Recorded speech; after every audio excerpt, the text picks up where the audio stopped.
Dimanche 27 septembre 2020, mesdames et messieurs, bonjour et merci de nous suivre sur RTI 1 pour ce premier point d'information. Le département de Boiflé marque la dernière étape de la visite d'État du président de la République dans la Maraoué. Alassane Ouattara y a animé son meeting de clôture. À Boiflé, Saint-Fra et Zieunula, le président de la République a écouté les populations et fait d'importantes annonces pour le développement de ces localités. Cette visite d'État dans la Maraoué était la 31e et dernière visite d'État d'Alassane Ouattara dans le pays profond. Après 2 années de travaux, l'axe Yakro-Boiflé est enfin rénové. Il a été officiellement inauguré hier samedi par le président de la République. Long de 55 km, ce tronçon relie les chefs-lieux des régions du Bélier et de la Maraoué. Ce sont en moyenne 3000 usagers qui fréquentent cet axe quotidiennement. Les travaux de rénovation ont coûté 37 milliards de francs CFA financés par l'État de Côte d'Ivoire en vue de faciliter la circulation des biens et des personnes. Mahama Traoré. On y reviendra dans nos prochaines éditions. Avant son meeting de clôture au stade de Boiflé, le chef de l'État s'est rendu à Pakwabo, une localité où repose à jamais l'un de ses proches collaborateurs. Alassane Ouattara y était pour s'incliner sur la tombe de Charles Dibi Kofi, un grand serviteur de l'État. On en parle avec Kader Sogodogo. Pakwabo, 10 km après Boiflé.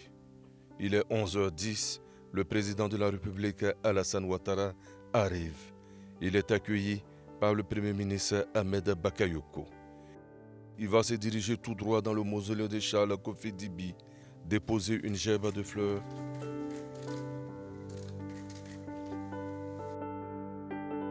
S'incliner sur la tombe et prier pour le défunt. Dans la pièce, l'émotion était au rendez-vous. Entre émotion et tristesse, chacun se souvient des instants passés avec le défunt.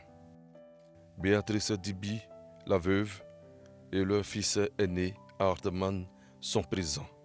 À leur côté, la sœur et le frère cadet de Charles Dibi, Martine et Achille. Le chef de l'État va ensuite signer le livre d'or. Je renouvelle mes condoléances les plus attristées à la famille de feu le président Charles Kofi Dibi. Je salue la mémoire d'un jeune frère, d'un ami, d'un grand serviteur de l'État, fait à Pakwabo le 26 septembre 2020. Chers frères, chers amis, repose en paix. Alassane Ouattara, président de la République de Côte d'Ivoire. La famille du défunt est reconnaissante.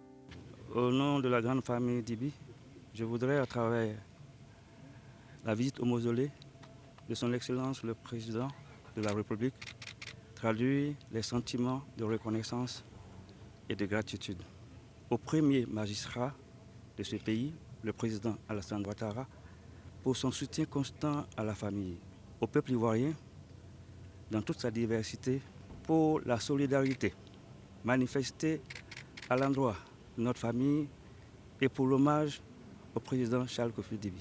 Charles Kofi Dibi a été plusieurs fois ministre de la République. Il a également occupé des postes électifs. Il était président du Conseil économique, social, environnemental et culturel. Il a rendu l'âme le 7 décembre 2019 à Abidjan. On reste toujours dans la Maraoué. C'est également à Boiflé que le président de la République a tenu sa traditionnelle conférence de presse au terme de sa 31e et dernière visite d'État dans la Maraoué. Ce fut une occasion pour le chef de l'État de parler de la présidentielle d'octobre prochain. Selon le président Alassane Ouattara, le scrutin sera apaisé, transparent et crédible. Jérôme Kofi Aboula.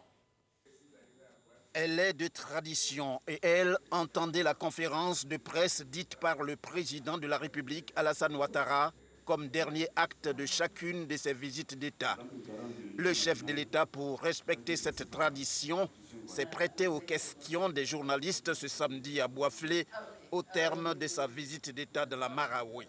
Plusieurs questions, aussi bien sur cette visite que sur le plan national. régionales et internationales ont été abordées. Du morceau choisi, on retient pour commencer que le président Alassane Ouattara s'est félicité notamment du bon déroulement de sa visite d'État dans la Marawi pour tenir compte de ses propos liminaires. Abordant l'actualité sur la présidentielle d'octobre prochain en Côte d'Ivoire, le président de la République s'est voulu optimiste et confiant pour un scrutin apaisé, transparent et crédible. Je suis le garant de la Constitution. Même si je le voulais, je ne pourrais pas changer la date des élections. Donc ce n'est pas des élections forcées. Cette Constitution date de novembre 2016. Depuis 2016, les uns et les autres savent que nous avons des élections le 31 octobre 2020. Mais nous avons fait de bonnes élections en 2015. Il n'y a pas de raison que nous n'en faisions pas de même en 2020. Moi, je suis confiant qu'elles seront apaisées parce qu'elles sont transparentes, elles sont conformes à la Constitution, elles sont conformes aux institutions, elles sont conformes aux lois de la République. Dans la même veine, le chef de l'État s'est appesanti sur l'importance du dialogue politique. J'ai demandé au Premier ministre d'alors de faire un dialogue politique. Il a fait le dialogue politique. Et au moment de la signature des documents, certains se sont rétractés, alors qu'ils avaient donné leur accord, parce qu'ils avaient une stratégie. Mais ce qui est important, c'est de dire qu'on parle du parrainage. Je vois certains se plaignent du parrainage. Mais c'est à l'unanimité que les partis traditionnels, RHDP, PDCI et FPI et les autres, ont demandé le parrainage pour éviter la multiplication des candidatures. Ce travail a été fait de manière rigoureuse et je trouve c'est dommage que les gens mettent en question la crédibilité de nos institutions. Sur le plan régional, le président Alassane Ouattara a apporté un éclairage sur les dernières modifications concernant la mise en œuvre de l'écho en lieu et place du franc CFA.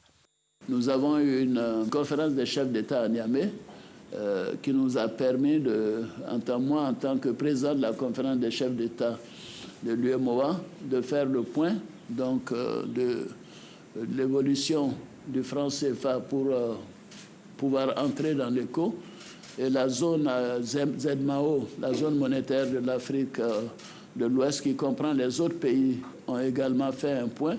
Et nous avons vu que nous avions une totale convergence de points de vue, que chacun doit continuer à faire tous les progrès nécessaires pour parvenir au respect des critères, et que cela peut prendre 3, 4, 5 ans, et que donc l'éco sera mis en place à cet horizon. Donc nous sommes totalement en phase sur ce qu'il y a lieu de faire. Nous savons que l'éco ne peut pas être mis en place cette année, bien sûr, à cause de la Covid et des difficultés qu'ont les différents États. Nous pensons que ce n'est pas possible de rentrer dans le déficit de 3% avant 2 ou 3 ans. Donc personnellement, je ne vois pas l'éco arriver avant 3 à 5 ans. Mais je souhaite que ça vienne le plus tôt possible.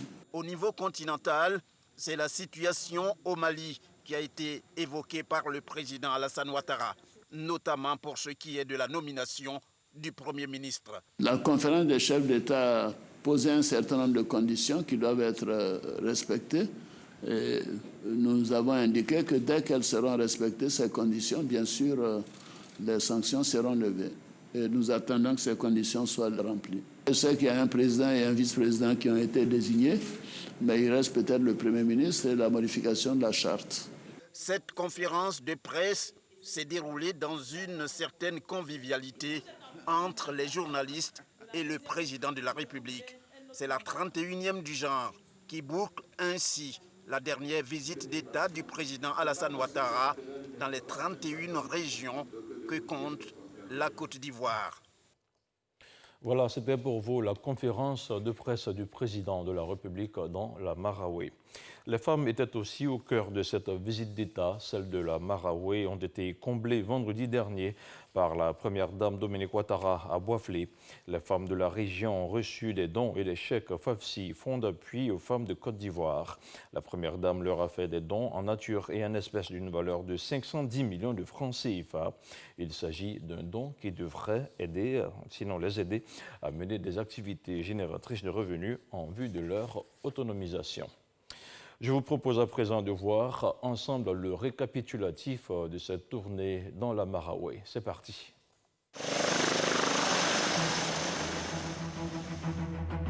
La dernière et sans doute la plus belle. 4 jours de communion avec une population mobilisée comme un tsunami. La 31e et dernière région visitée par le chef de l'État a voulu une finale riche de couleurs et d'émotions. À Saint-Fra,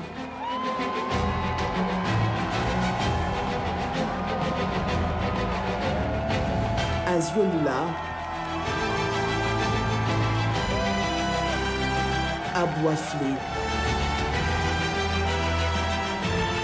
C'est l'unité autour du chef qui est célébrée. Je suis fier de lui. C'est un homme précieux. Je suis contente. Ado solution. Ado solution. La visite d'État dans la Maraoué, la dernière des 31 régions visitées par le chef de l'État Alassane Ouattara, referme ses portes ce soir. Je veux que vous sachiez que Dominique et moi, nous vous aimons.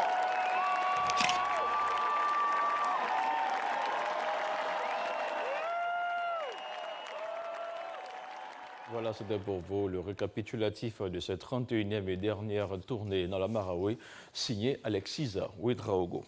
Place à présent à l'actualité hors de nos frontières. En Centrafrique, hier samedi, c'était le dernier jour du congrès du parti présidentiel, le MCU.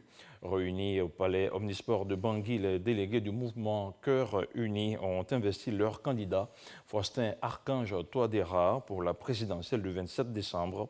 Ce dernier a dit accepter cette lourde responsabilité et je cite « Je suis convaincu qu'avec vous et qu'avec le Dieu Tout-Puissant, nous allons réussir », a-t-il ajouté.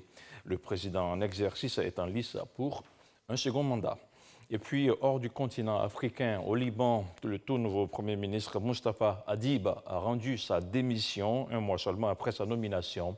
L'homme politique, un ancien ambassadeur en Allemagne, jette ainsi l'éponge suite à ses tentatives infructueuses de former un gouvernement non partisan. Moustapha Hadib a en effet tenté de former un gouvernement d'experts non sectaires dans un pays où les lignes de partage du pouvoir se dessinent entre factions religieuses et claniques, notamment entre musulmans et chrétiens. Même les pressions et l'influence de la France, très engagée dans le dossier, n'auront pas suffi à obtenir l'unité dans un Liban qui subit sa crise la plus grave depuis la guerre civile de 1975-1990. Voilà, c'est tout pour ce 6h30. Merci à vous de l'avoir suivi. L'information continue sur le www.rti.ci.